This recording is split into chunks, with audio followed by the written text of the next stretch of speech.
Jenkins क्या है, ये भी एक ओपन सोर्स ऑटोमेशन का टूल है जिसके लिए आप ऑटोमेशन कर सकते हैं तकरीबन तमाम ही चीज़ें, जिसके अंदर बिल्डिंग, टेस्टिंग, डिलीवरिंग या डिप्लॉइंग वगैरह हो सकती है। ठीक है, जावा बेस्ड है ये, और इसको इंस्टॉल करने के मल्टीपल तरीके हैं जो कि यहाँ पे मेंशन है, वो जब हम इंस्टॉल करने में देखते हैं।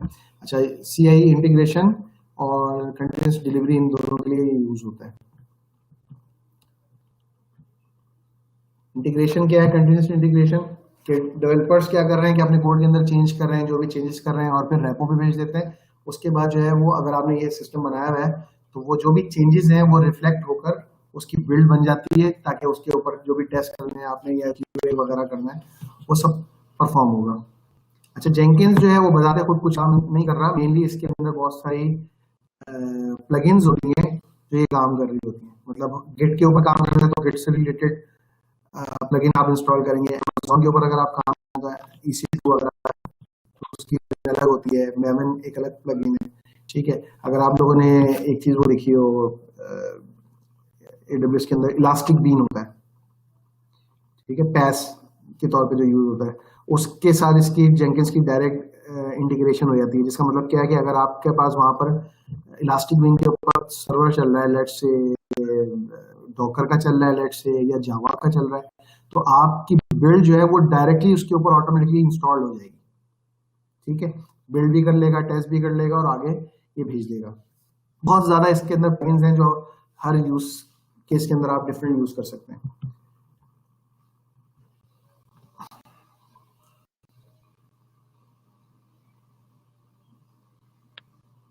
ठीक है, अच्छा, ये एक थोड़ी सी एग्जांपल दिखाई है कि कोड कमिट या जो भी गिट है उसके अंदर जो भी चेंजेस आ रही हैं गिट रेपो के अंदर, वो जेंकिंस के सर्वर में हम डिटेक्ट करवा सकते हैं। ठीक है, उसके डिफरेंट तरीके हैं और जेंकिंस जो है उनके ऊपर वर्किंग करेगा, बिल्ड करेगा या टेस्ट करेगा। अच्छा जी, इसको इंस्टॉल कैसे किया जाता है? ये कुछ कमांड्स हैं। अच्छा, मेरे पास कॉपी वाले में यहाँ से नहीं होगा, एक मिनट। ये मेरे पास टेक्स्ट फॉर्मेट में भी है, सही है। तो हम इसी सिस्टम को अगर यूज करें इसके लिए, तो ये इसकी रेपो है जो हम इंस्टॉल कर रहे हैं।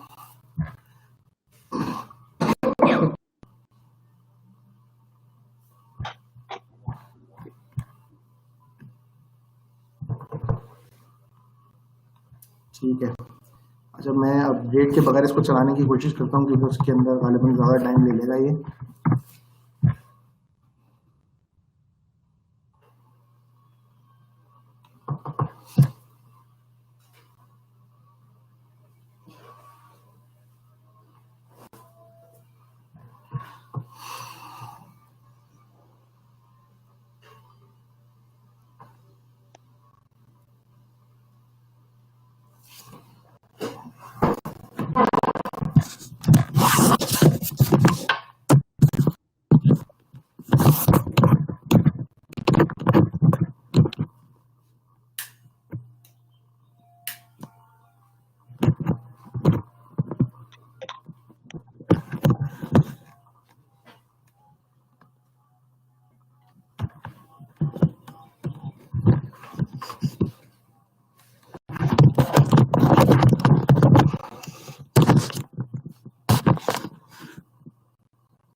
क्योंकि ये जावा बेस्ड है तो इसको जावा रिक्वायर्ड होता है।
अच्छा जी, जावा इंस्टॉल हो गया।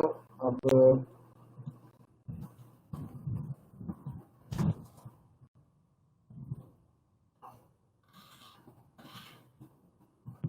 ठीक है,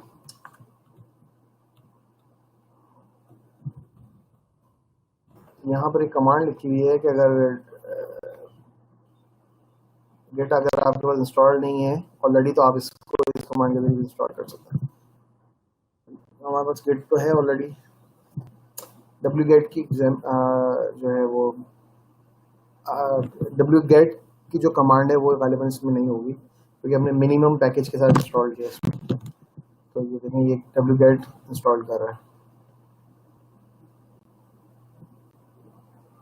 जबकि गेट के ऊपर इसने लिखा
अच्छा ये इंस्टॉल हो गया और इसकी सर्विस हम स्टार्ट कर देते हैं और सर्विस इनेबल्ड कर देते हैं कि सिस्टम रिस्टार्ट पे भी ऑटोमेटिकली रिस्टार्ट हो जाए।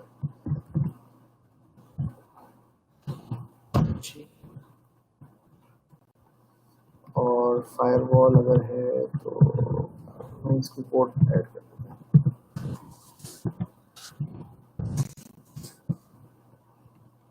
ये 8080 की पोर्ट पे चलता है, इस वजह से हमें ये फायरवॉल में ये पोर्ट ऐड करनी है।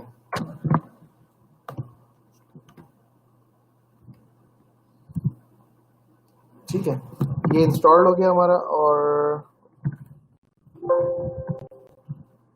हमारी लिनक्स की आईपी है ये।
ठीक है, अच्छा जी, ये कह रहा है कि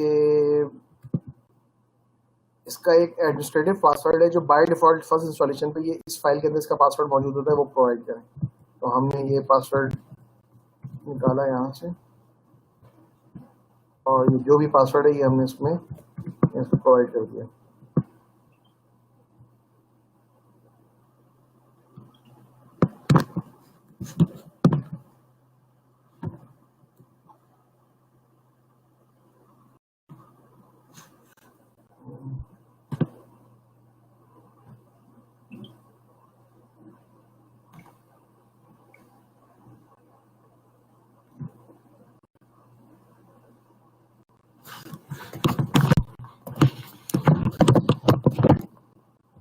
अच्छा, यहाँ पर हम इसको जो डिफ़ॉल्ट इसकी प्लगइन्स हैं उसके साथ इंस्टॉल करते हैं। जो कॉमनली प्लगइन्स यूज़ होती हैं ये स्टार्ट में खुद ही इंस्टॉल कर देगा, बजाय इसके कि हम सेलेक्ट करें। ये इसके पास एक डिफ़ॉल्ट लिस्ट बनी हुई है कि ये चीज़ें रिक्वायर्ड होती हैं, ये ऑटोमेटिकली इसको इंस्टॉल करेगा।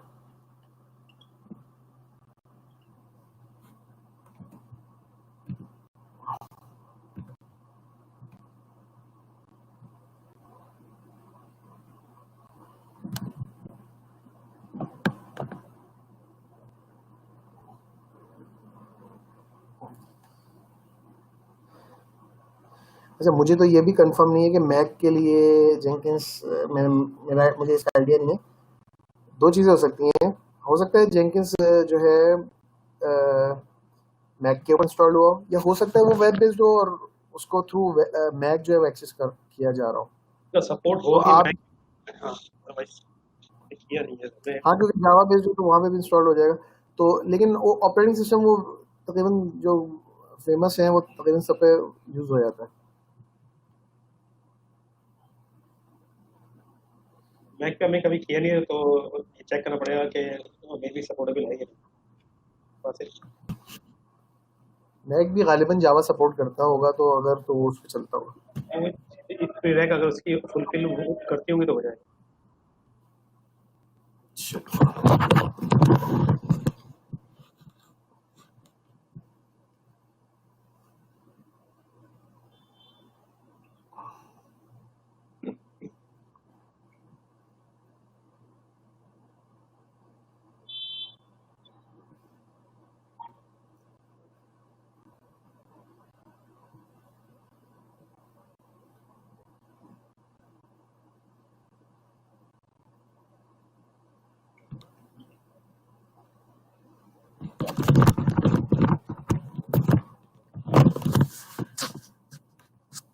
फिर भी इसमें टाइम लगेगा मुझे लग रहा है ज़्यादा, तो मेरे पास एक इन्वायरमेंट है, मैं उसको वीपीएन के जरिए कनेक्ट करके देखता हूँ, अगर वो कनेक्ट हो जाता है तो हम वहीं पे कर लें, क्योंकि हमारे पास टाइम भी बहुत कम रह गया मुझे लग रहा है। हाँ, ठीक है वो असल में एक तो ये बूट कैंप है तो इसमें हम ईच एंड एवरी पार्ट और ये मुश्किल ना आती है, सीधी बात है किया हुआ है। क्योंकि अगर आप बिल्ड ये करेंगे तो आपको सॉफ्टवेयर भी चाहिए, कोई कोड चाहिए। अगर आपका मेरे पास वो है, अगर एक्सेस है जिस पे हमने ये ऑलरेडी शो ये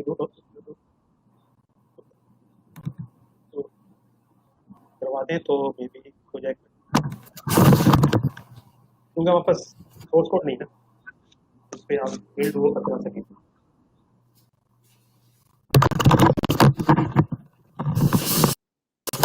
डायरेक्टर में भी है कि ये पूरा ये कोड जो डेवलप का ये पूरा कोड है 3.5 months का है, तो ये 6 hours में या 1 hours में इम्पॉसिबल है कि कनेक्ट हो सके सब चीज़ें मैंने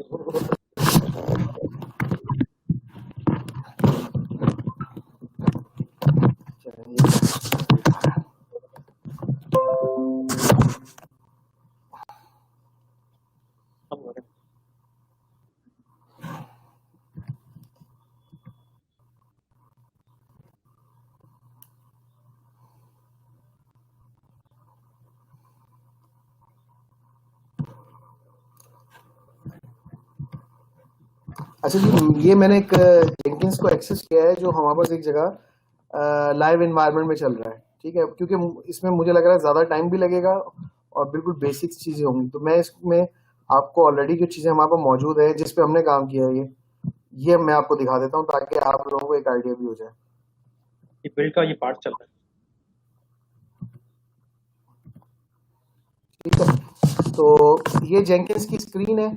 आप जब फर्स्ट टाइम इंस्टॉल करेंगे तो ये जितनी भी जॉब्स बनी हुई आ रही हैं ऊपर से लेकर नीचे तक, ये आपको एक भी नज़र नहीं आएगी इसमें, ठीक है, ये खाली होगा क्योंकि इसके अंदर बहुत सारी जॉब्स बनी हुई हैं, पाइपलाइंस बनी हुई हैं, अगर आप देखें,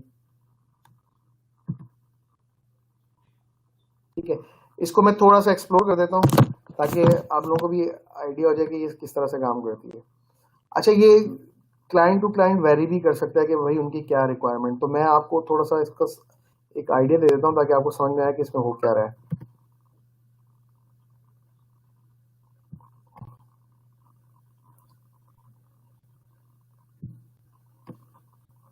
प्रोजेक्ट को खोल के इसमें जो जहाँ पे सब हाँ, मैं बता रहा हूँ। ये पाइपलाइन इसकी जो अभी आपको नजर आ रही है प्रिपेयर, ये कोडिंग के थ्रू भी होती है। Prepare installation deploy Panasonic synchronise.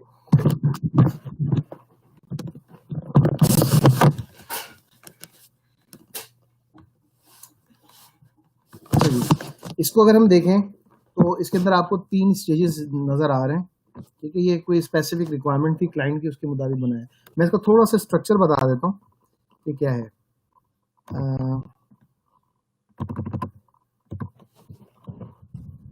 इसमें रिक्वायरमेंट ये थी, एक है सॉफ्टवेयर हाउस, ठीक है, जो कि जिसमें डेवलपर्स वगैरह कीवे वगैरह वाले बैठे हैं, ठीक है। एक है इसको आप कह लें कि बल्कि क्लाइंट ही कह लें। ये जो सॉफ्टवेयर हाउस है इसका एक सेपरेट AWS का अकाउंट है, ठीक है, और जो क्लाइंट है उसका एक सेपरेट AWS का अकाउंट है, ठीक है। अच्छा, यहाँ पर क्या है, यहाँ पर रेपो भी बहुत सारी बनी हुई है, यानी प्रोजेक्ट के अलग अलग रेपो। मैं सिर्फ एक प्रोजेक्ट के हिसाब से बताता हूँ ताकि ये सिंपल रहे। यहाँ पे ये गिट के लिए क्या यूज कर रहे हैं, कोड कमिट, ठीक है। कोड कमिट का मतलब AWS की वेब सर्विस है, ठीक है। अच्छा, रिक्वायरमेंट कुछ इस तरह से है, लेट्स से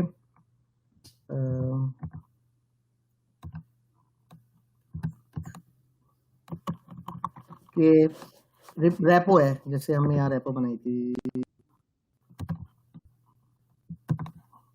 ये रेपो है, ठीक है।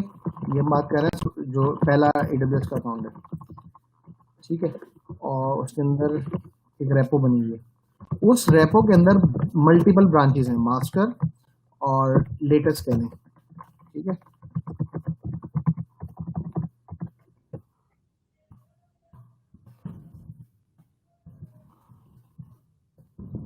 तो क्लाइंट है, उसके बाद भी मास्टर और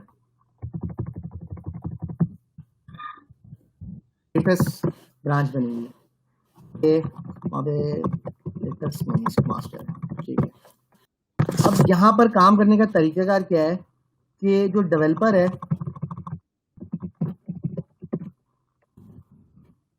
वो काम करता है लेटेस्ट की ब्रांच में, मतलब जो भी कोड वगैरह वो लिख रहा है, ठीक है, वो कोड जब लिख लेगा, अपनी लेवल की बग फिक्सिंग वगैरह कर लेगा, ठीक है, तो वो उसको ओके होने के बाद जो है उसने ये कोड पुश करना है मास्टर ब्रांच में, अपने ही अकाउंट के मास्टर ब्रांच के अंदर उसने ये पुश करना होता है। तो इसके लिए जो है जो बनी हुई है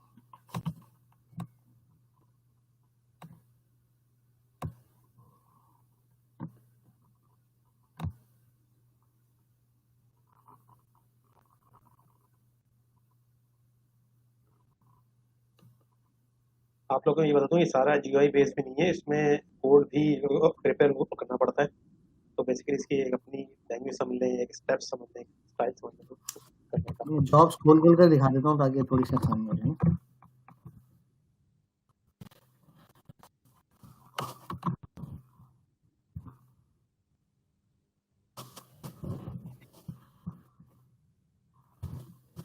एक जॉब में पहले दिखा दूँ तो इसमें क्या करता है।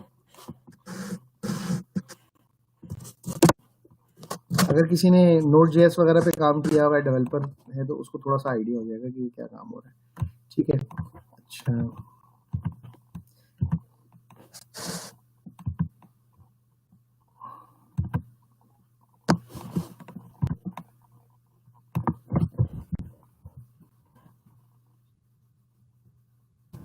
सबसे पहला स्टेप जो मैंने बताया वो ये था कि डेवलपर क्या कर रहा है, अपना कोड जो भी है वो जब वो चेकआउट करेगा या पुश करेगा तो वो क्लाइंट के पास नहीं करेगा, बल्कि अपनी लेटेस्ट रेपो जो ब्रांच है उससे मास्टर में उसको ट्रांसफर कर देगा।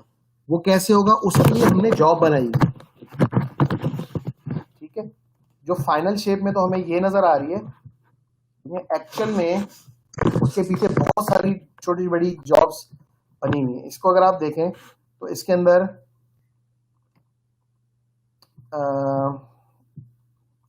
ये रेपो है जो कि कोड कमिट की है, ठीक है। इसमें सिंपल क्या है कि ये क्या काम करेगा,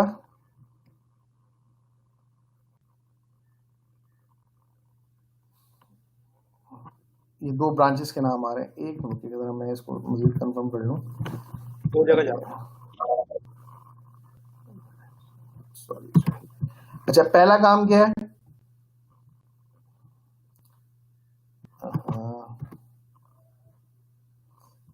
ये वाली जॉब के लिए खुली नहीं, ठीक है। ये कुछ कोड लिखा हुआ है, इसमें अगर आप देखें Node.js, ये Node.js वगैरह के ऊपर एप्लीकेशन एक बनी हुई है जो कि रेपो के ऊपर कोड पड़ा हुआ है, ठीक है। जेंकिंस क्या करेगा, जेंकिंस इस यूआरएल पर जाएगा, ये गिट की यूआरएल का एड्रेस है जो कि AWS का अपना उसके क्रेडेंशियल इसके अंदर सेव है, ठीक है। और वहां जाकर उस कोड को अपने पास लेकर आ जाएगा। जब वो अपने पास लेकर आएगा उस कोड को, तो ये जैसे में हम बार बार मेविन का जिक्र कर रहे थे, तो ये क्योंकि इंजनएक्स का Node.js का कोड है, तो वो बिल्ड जो होता है या जो कंपाइल होता है वो इन कमांड्स के जरिए होता है। वो क्या करेगा, उस कोड को इंस्टॉल और बिल्ड करके जो भी कंपाइल करना है उसको वो अपने पास कंपाइल कर लेगा, ठीक है। जब वो कंपाइल्ड हो जाएगा तो यहाँ पर एक QA का सर्वर रखा हुआ है, इस कमांड की आउटपुट में एक फाइल बनेगी जो कि इस नाम से होगी। ये सारी चीजें हम अकेले में नहीं बना सकते, फाइल का नाम क्या होगा, एक्सटेंशन क्या होगी, ये डेवलपर्स हमें बताते हैं कि भाई फाइल जब ये चलेगा तो इसका आउटपुट ये बनता है, इस नाम की फाइल होगा और इसको डिप्लॉय करना है। ठीक है, तो हम क्या कर रहे हैं, हम इस फाइल को उठाते हैं और हमारे पास एक वर्चुअल मशीन बनी हुई है लिनक्स के ऊपर। अच्छा, अब आप लोगों के लिए एक नई चीज और आ जाएगी, ये WSO2 क्या चीज है। जैसे जावा होता है, टॉमकैट या अपाची, उसके ऊपर आप डिप्लॉयमेंट वगैरह करते हैं, तो इसी तरह से जावा का एक और एप्लीकेशन सर्वर है जो WSO2 के नाम से आता है। ये इतना API फेमस नहीं है। तो इसके ऊपर क्या है कि हम हमारी जो भी फाइल बनी हुई है ये वाली, इस फाइल को हम इस मशीन के ऊपर, और इस मशीन की आईपीज वगैरह डायनामिक तरीके से निकल रही हैं क्योंकि वो ऑटो स्केलिंग पे लगी हुई है। मशीन की आईपी कभी भी चेंज हो सकती है, तो ये ऊपर कुछ कमांड्स हैं जिसके जरिए हम उसकी आईपी गेट कर लेते हैं। ठीक है, और हम उस आईपी की उस मशीन पे जाकर इस लोकेशन पे इस फाइल को डिप्लॉय कर देते हैं। इस लोकेशन पे डिप्लॉय करने का मतलब ये है कि एप्लीकेशन सर्वर जैसे ही देखेगा कि नई फाइल आई है वो उसको उसके ऊपर इंस्टॉल कर देगा। तो इंस्टॉल करने के बाद क्या है कि वो वेबसाइट जो है उसके ऊपर उसका इम्पैक्ट आ जाएगा। तो नेक्स्ट स्टेप क्या होता है, नेक्स्ट स्टेप में जो क्यूए का बंदा है वो उसकी टेस्टिंग करता है। ठीक है, अच्छा, इस पूरे सर्कल के अंदर हम सिलेनियम यूज नहीं कर रहे, ठीक है, क्योंकि इसके अंदर क्यूए का बंदा है वो अपने मैनुअल जो टेस्टिंग के मेथड्स हैं, जो भी बिजनेस रिक्वायरमेंट है उसको उस तरह से चेक कर रहा होता है। तो जब भी उसको ये वर्किंग करनी होगी एक्चुअल में वो इस जॉब को रन करेगा। इस जॉब को रन करने का मतलब ये है कि डेवलपर जो है उसका जो भी अपडेटेड कोड है वो बिल्ड उठेगा गिट से, वो बिल्ड होगा npm इंस्टॉल और ng बिल्ड की कमांड से, उसकी वार फाइल बन जाएगी और वो वार फाइल जो है इस एप्लीकेशन सर्वर के ऊपर जो कि क्यूए के लिए बनाया गया है उसके ऊपर उसको डिप्लॉय कर दिया जाएगा और आगे की वर्किंग वो उसके ऊपर कर रहा होगा। जब वो ये काम कर लेगा, ये स्टेप इसके अंदर हो रहा है पीछे, जब वो काम हो गया और उसने देखा कि भाई ये जो चेंजेस हैं, जो भी बिजनेस रिक्वायरमेंट थी वो उसने फुलफिल कर ली है, तो वो नेक्स्ट स्टेप पर, अगर ये हर जो भी आपको टैब नजर आ रहा है ना इसमें, ये ऑथराइजेशन लेता है। ऑथराइजेशन लेने का मतलब क्या है, अगर मैं इसको रन करूंगा तो ये डायरेक्ट सारी नहीं चलने लग जाएंगी, ये हमने इसको रोका हुआ है कि इसको कंटिन्यू करना है नहीं करना। फॉर एग्जाम्पल अगर मैं कहीं देखूं, पिछले में नजर नहीं आ रहा मुझे, लेकिन कहीं पर अगर मैं इसको चलाऊंगा तो ये पॉज हो जाएगी और जब तक आप इसको येस और नो नहीं कहेंगे ये आगे नहीं बढ़ेगी। पर्पस ये है कि एक मैनुअल चेक लाजमी रखना है, अगर आप ये नहीं रखेंगे तो ये सारे काम वो ऑटोमेटिकली कर लेगा, तो उसके अंदर जो बीच में टेस्टिंग वाली चीजें हैं वो सारी स्किप हो जाएंगी। ठीक है, तो जैसे ही आपने ये चलाया तो इसने क्या काम किया, कोड से उठाया, बिल्ड किया, के बाद जो है क्यूए के सर्वर के ऊपर डिप्लॉय कर दिया, जहां पे क्यूए ने उसकी टेस्टिंग की। जब वो उसको ओके कर लेगा तो फिर वो आगे बिल्ड चलाएगा और आगे बिल्ड का नेक्स्ट स्टेप क्या है, लेटेस्ट से मास्टर में डेटा आ जाएगा। लेटेस्ट से मास्टर में डेटा आने का मतलब क्या है, यहां से कोड उठेगा और इसके अंदर चलाएगा। ठीक है, और उसके बाद जो फाइनल स्टेज है, जो क्यूए के ऊपर मैनेजर बैठा हुआ है, जब उसके पास ये आ जाएगी इन्फॉर्मेशन कि भाई यहाँ तक का काम पूरा हो गया है, तो वो आगे मजीद कुछ वर्किंग करेगा। वो वर्किंग क्या होगी, वो मास्टर कोड जो आया है उस कोड को रीबिल्ड करेगा दोबारा से चेक करने के लिए, हर चीज चेक होगी। उसके बाद जो है उसकी जो भी फाइनल बिल्ड बनेगी, जिप फाइल या वॉर फाइल, डिपेंड करता है उसकी जो भी आप टेक्नोलॉजी यूज कर रहे हैं उससे रिलेटेड, और वो फाइल जो है वो इनके अकाउंट में चली जाएगी। मैं उसकी एक एग्जांपल और दिखा देता हूँ। ये मल्टीपल जॉब्स हैं क्योंकि इसमें मल्टीपल एप्लीकेशन कह लें या सर्विसेज कह रहे हैं वो चल रही हैं।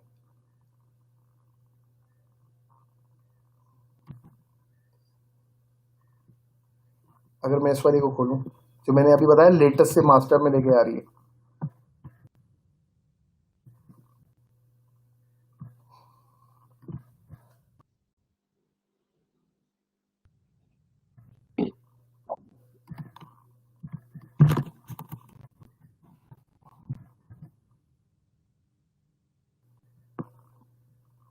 ये देख रहे हैं, ये इस रेपो की लेटेस्ट ब्रांच जो है इसमें से डेटा को मास्टर में लेके जाएगा। ये सेटिंग ये यहाँ पर कुछ ऑप्शन तो जीयूआई से हो रहे हैं, जैसे यहाँ पे बता रहा है कि भाई ये आपकी जो ब्रांच है उसके अंदर इसने अपडेट कर देना है। एक जॉब बनी हुई है, वंस आप इसको बना लेंगे तो उसके बाद जस्ट इसको क्लिक ही करना है। या अगर मैं थोड़ा सा इसको पीछे लेकर जाऊं तो जब भी मुझे इसको रन करना होगा, मैं जस्ट इसको बिल्ड नाउ पे क्लिक करूंगा। पहले जब भी ये बिल्ड हुई है तो इसके अंदर ये सब इसके रन टाइम आ रहे हैं, इसमें पूरी डिटेल है, पूरी लॉगिंग है। अगर मैं इस किसी एक पे क्लिक करूं और मैं कहूं कि मुझे इसका आउटपुट दिखाओ जब ये चली थी क्या हुआ था, तो हमारे पास इसका पूरा लॉग खुल जाएगा। इसमें हम सब चीजें देख सकते हैं कि ये क्या कर रहा है। अगर आप गौर करें तो आपको गिट की कमांड यहाँ पर नजर आ रही होंगी। इसमें से सबसे आखिरी कमांड देखें जो हमने यूज की थी, गिट पुश वाली। तो ये बोल रहा है कि ये कोड जो आया है इसको पुश करके अगली ब्रांच में लेके चले जाओ। अच्छा, अब जब ये मास्टर के अंदर इसका कोड आ गया और सब कुछ ओके हो गया, तो नेक्स्ट क्या है कि वो जो मास्टर कोड है जो कि मल्टीपल डेवलपर्स लेकर आ रहे होंगे, सिर्फ एक डेवलपर काम नहीं कर रहा होगा, तो अब एक फाइनल बिल्ड बनेगी और वो बिल्ड जो है उस क्लाइंट के AWS के अकाउंट के अंदर चली जाएगी। एक्चुअल में उन्होंने भी क्या किया हुआ है, उन्होंने अपना एक सेपरेट कोड कमिट का अकाउंट बनाया हुआ है। हम डेवलपर साइड पे जितना भी काम करेंगे उसके बाद उनको कोड नहीं चाहिए, ठीक है, उनको उसका रन टाइम चाहिए। रन टाइम का मतलब कि जो भी एक्जी बनी है या जिप या वॉर बनी हुई है वो उनको रिक्वायर्ड होगी, वो इस स्टेप के अंदर होता है। इसको अगर मैं देखूं,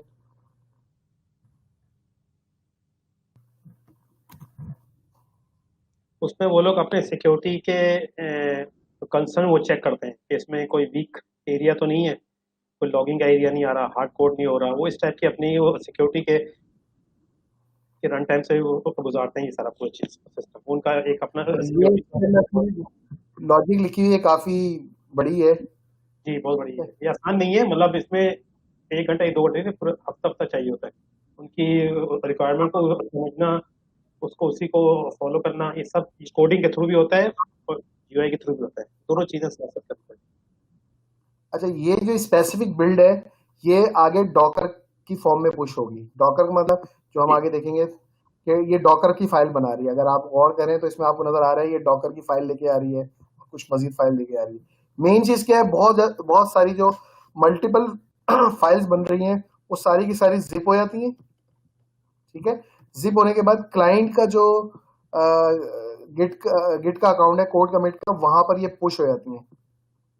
यानी कि डेवलपमेंट वाली साइड से सारी चीजें वर्किंग होने के बाद फाइनल जो एक्जी या बिल्ड बनेगी या जार फाइल बनेगी वो क्लाइंट के गिट के अकाउंट में चली जाएगी। इस प्रोसेस को हम बिल्ड प्रोमोशन कहते हैं। हम यहाँ पर आगे उनको कोड नहीं दे रहे बल्कि हम उनको बिल्ड दे रहे हैं। अगर हम उनको कोड दे रहे होते तो हम उसको कोड प्रमोशन कहते हैं, और अगर हम उनको बिल्ड देते हैं तो हम उसको बिल्ड प्रमोशन कहते हैं। अच्छा, इसमें कुछ चीजें ऐसी हैं जिसमें हम उनको कोड भी दे रहे हैं, वो बिल्कुल अलग एक चेन बनी हुई है। उसका पर्पस क्या है, उसकी रिक्वायरमेंट ये है कि आप जो भी डेवलपमेंट कर रहे हैं ना, हमने आपका कोड भी साथ में देखना है कि आपके कोड का लेवल क्या है। और सिक्योरिटी के वहां पे उनके पास लोग होते हैं जो उनके कोड को रिव्यू कर रहे होते हैं हर लिहाज से।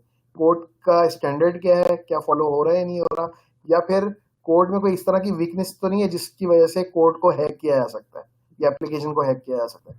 तो वो उस चीज को जिसमें कोड यहाँ से वहां भेजा जाता है उसको हम कोड प्रमोशन कह रहे हैं। और इस केस में कि हम उनको रन टाइम बना के भेज रहे हैं कि भाई ये जार फाइल है, ये आप अपने पास डिप्लॉय कर लेंगे तो डायरेक्टली ये डिप्लॉय हो जाएगी। तो इसको हम बिल्ड प्रमोशन कहते हैं। अच्छा, मैं एक चीज इसमें और ऐड कर देता हूँ कि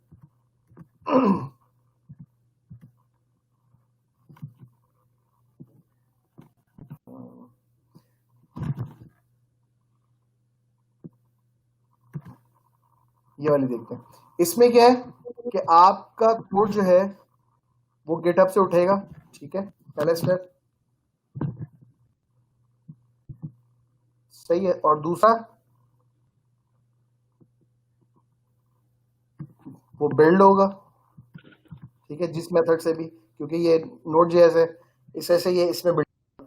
तीसरे स्टेप्स अगर देखें तो यहाँ पर हमारे पास ऑप्शन ये भी आ रहा है कि आपके पास अगर AWS का अकाउंट है लेट से, तो इलास्टिक बीम की क्रेडेंशियल्स जो होते हैं जो AWS के एक्सेस की और सीक्रेट की होती है वो अगर आप प्रोवाइड कर दें, एप्लीकेशंस के नाम बता दें, तो ये बिल्ड जब रन होगी ऑटोमेटिकली ये वहां पे सारी चीजें डिप्लॉय कर देगी। मतलब ये ऐसा नहीं है कि आपकी जो बिल्ड बनी है अब आप उसको मैनुअल कॉपी वगैरह करें या मैनुअल तरीके से लेके जाएंगे, ऑटोमेटिकली यहाँ से उठेगी और आपने जो AWS का अकाउंट इंटीग्रेट किया हुआ है, यहाँ पर आपने जो भी एप्लीकेशन या इन्वायरमेंट बनाए हुए हैं उसके अंदर ये ऑटोमेटिकली डिप्लॉय हो जाएगी। तो इसमें मैनुअल काम करने का जो है वो नहीं है, इसमें ह्यूमन एरर का जो चांस है वो भी ऑलमोस्ट नहीं है। आपको जस्ट जो मेन स्क्रीन नजर आ रही होती है वो ये वाली होगी, इस तरह की।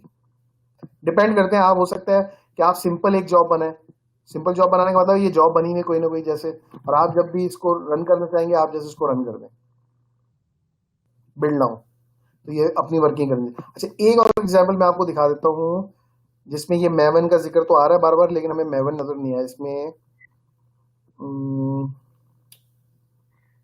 वालेपन के वाले वो सही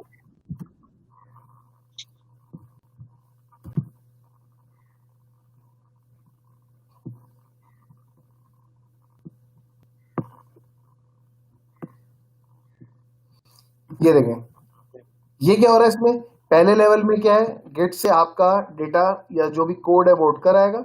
सेकंड स्टेप के अंदर आपने इस जेंकिंस के अंदर मैवन का टूल कॉन्फ़िगर किया हुआ है, जिस वजह से ये लिखा हुआ आ रहा है। ये जब हम रेगुलर कोर्स करेंगे तो उसमें हम देखेंगे मैवन कैसे इंस्टॉल होता है, और मैवन जो है वो कैसे इंस्टॉल करता है, ये उसकी कमांड्स हैं। अगर ये हमें डिटेल दिखा दे कहीं पे, नहीं दिखा रहा।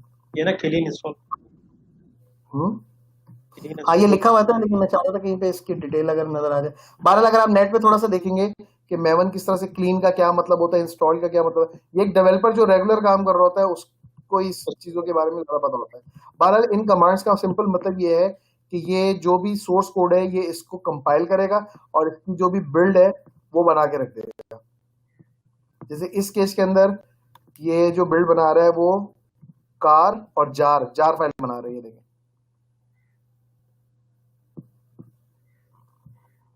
तो मैवन के जरिए हम सोर्स कोड को बिल्ड करते हैं, कंपाइल करते हैं, और जो भी उसका रन टाइम बनता है उसको, यहाँ पर मल्टीपल चीजें आपको नजर आ रही हैं। एक ये कि किसी के अंदर वो SSH करके SCP करके आपका जो भी रन टाइम है वो किसी इन्वायरमेंट में ट्रांसफर कर रहा है, ये भी हो सकता है।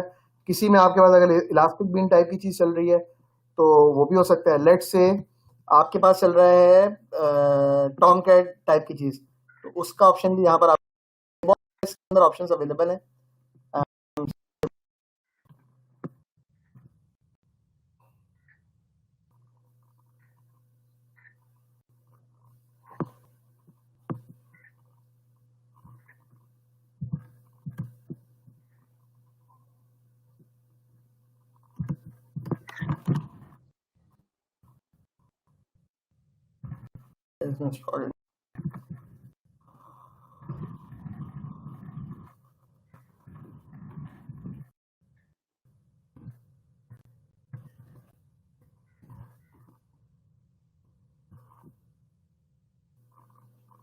इतना सही है मेरे ख्याल से, क्योंकि मतलब ये हाई लेवल का हो गया काफी।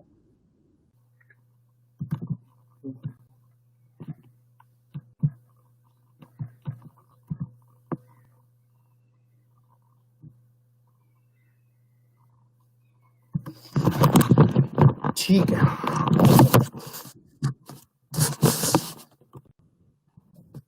सारी ऑटोमेशन वगैरह जो है वो हम जेंकिंस के टूल के जरिए कर सकते हैं, जिसमें वंस जब आप इसको बना लेंगे तो उसके बाद जो है जस्ट आपके ऊपर जो आपके पास जो ऑप्शन होगा वो सिर्फ क्लिक का होगा। आप जस्ट क्लिक करते हैं और वो डिप्लॉयमेंट वगैरह सारी कर देगा उसके अंदर, चाहे वो आप किसी भी टाइप के इन्वायरमेंट में कराना चाहते हैं, वो डेवलपमेंट इन्वायरमेंट है या UAT है या कोई भी है। अच्छा, इसमें एक चीज जो नहीं हुई लेकिन हमने इसका जिक्र किया था वो ये कि इन केस अगर आपके पास सिलेनियम या टेस्टिंग टूल टाइप की कोई सॉफ्टवेयर इंस्टॉल्ड है तो उसकी इंटीग्रेशन अगर आप करना चाहें तो वो ऑप्शन भी इसके अंदर अवेलेबल होंगे, वो आप कर सकते हैं।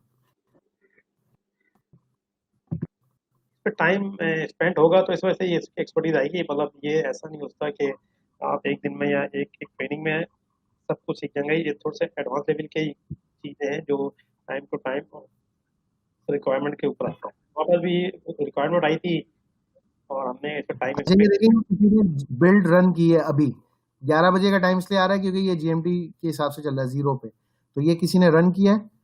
तो और ये अगर मैं इसको लॉग में देखूं जाकर तो ये दिखा रहा है कि ये कुछ वर्किंग, ये जो भी इसके पीछे जॉब लिखी हुई ये चल रही है और ये बिल्कुल अभी भी चली है। इसमें ऑटोमेशन भी की हुई है कि हर हाफ एन आवर बाद या हर एक घंटे बाद ये खुद भी वो चलती है।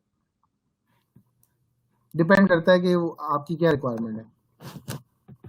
ठीक है, वहाँ से इस तरह से लॉग आउट हो जाए।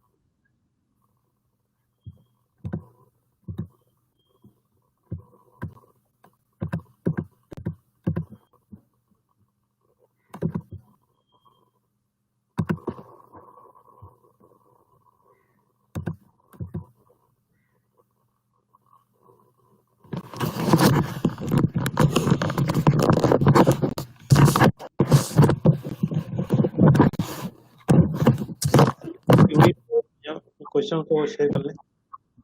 देखिए, एक चीज़ मैं आपको ये बताऊं, कोई भी चीज़ आसान नहीं होती है, देखिए होती है, लेकिन उसमें टाइम वो चाहिए होता है, टाइम एफर्ट्स चाहिए होती हैं। हमने पे एफर्ट से ये सब चीज़ें हमने की हैं। ये कनेक्शन डिस्कनेक्ट हो गया, इसी वजह से हम इसको यहाँ पे मैं इसको कंटिन्यू कर रहा था, क्योंकि ये प्रॉब्लम कर सकता था, क्योंकि इसको सेटअप होने में थोड़ा टाइम भी लगता है। तो हमें इसको इस लेवल के हिसाब से, मतलब इसमें अभी परेशान या कंफ्यूज होने की जरूरत नहीं है। आप इसको जस्ट अभी एक दिन में या एक हफ्ते में भी इसको जेंकिंस को या किसी भी टूल को सीख नहीं सकते। मेन चीज क्या है कि आप इसको अपने कॉन्सेप्ट के अंदर तो लेकर आए कि भाई इसका पर्पस क्या है, इससे हम क्या कर सकते हैं। ऑटोमेशन का टूल है, और इसके जरिए हम ऑटोमेशन कर सकते हैं। आपकी जो भी कोड की डिप्लॉयमेंट है या इससे रिलेटेड जो भी वर्किंग है वो थ्रू हम जेंकिंस कर सकते हैं। ये सब मेन थीम होगा।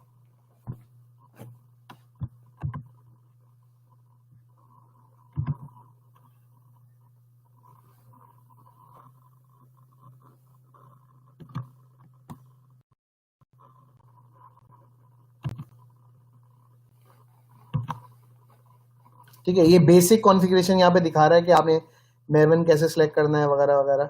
ठीक है, तो ये यहाँ तक के हिसाब से सही है, लेकिन एक्चुअल में इसमें आगे जब हम पढ़ेंगे तो इसमें बहुत ज़्यादा डिटेल है और बहुत ज़्यादा वर्किंग करनी पड़ती है हमें।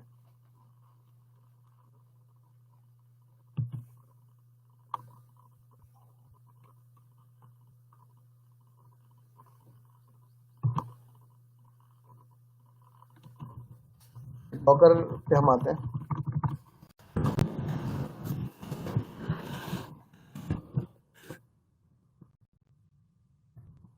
अच्छा जी, बिल्कुल स्टार्ट में हमने जो पहला मसला डिस्कस किया था कोड का,